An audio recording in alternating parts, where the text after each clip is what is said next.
with his very soul. Go on, take it. This is not gonna end the way you think it is. I always win in the end, don't I? Elliot, you gotta find me! Elliot! Elena Fedorova, military strategist, loyal to no country. She thinks on a big scale. I see a bigger picture. Bad guys getting their due. Always one step ahead. Always. The Endgame, Monday on NBC. Later, Jimmy Fallon welcomes Gordon Ramsay. NBC Tonight.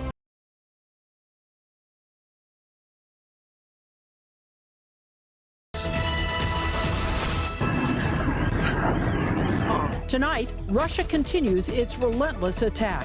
While tanks are crossing the border to get into the country, Ukrainians are jamming major roadways trying to get out. Tonight, from LA to New York City, the U.S. standing up, showing solidarity for the people of Ukraine. I'm hoping that the world is seeing and gonna do something about it. Good evening, everyone. I'm Colleen Williams. And I'm Carolyn Johnson. Chuck is off tonight. We're also streaming right now on Roku, Fire TV, and Apple TV.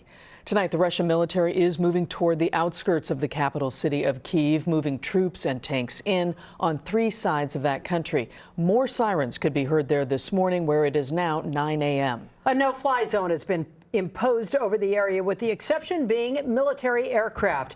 The FAA has banned commercial and cargo jets from flying into the area. And it becomes perfectly clear when you see this. This is flight radar. No planes over Ukraine, Belarus, and part of Western Russia. Hetty Chang is live in the newsroom now with late-breaking developments and new video coming out of Ukraine. Hetty. Yeah, Colleen and Carolyn, tonight, word that Russian troops are pressing their invasion of Ukraine to the outskirts of the capital. This as explosions once again sounded off before dawn.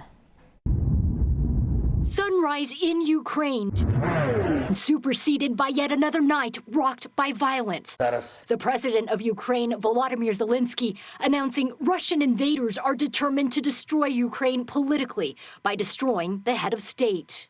The invasion from the ground and the air. The U.S. estimates Russia has fired more than 160 missiles into Ukraine. Ukraine firing back. This video from an Interior Ministry advisor. He says it shows the Ukrainian Air Force making strikes on enemy planes. The death toll and that of the injured climbing.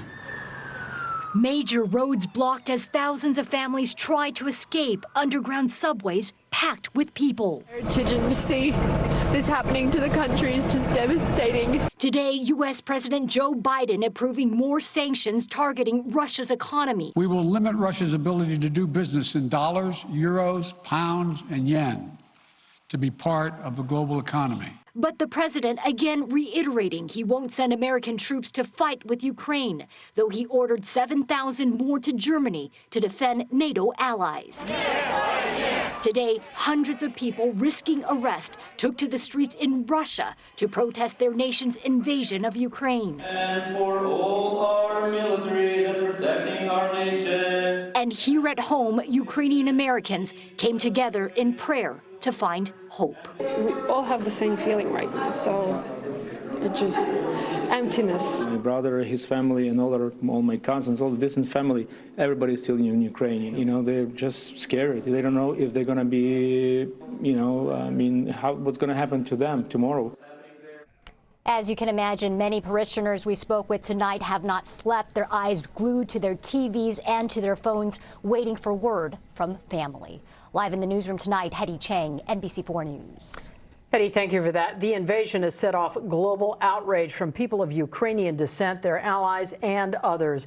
We've seen protests from coast to coast, including here in California, which is home now to more than 100,000 Ukrainian immigrants. NBC4's Beverly White has more tonight from a demonstration in Studio City. They are killing our people. They're invading all of our cities. My family is in danger right now. This Ukrainian national brought a handmade sign to unite with hundreds of protesters determined not to let Americans ignore the human cost of President Putin's invasion of Ukraine. It's all bull. He's just like trying to bully all his people and trying to just like show that, oh yeah, we're trying to help Ukraine. You're not trying to help Ukraine. We don't need your help. We're like super perfectly fine in there. My family in Moscow, but my husband and my children live with me in Los Angeles. We moved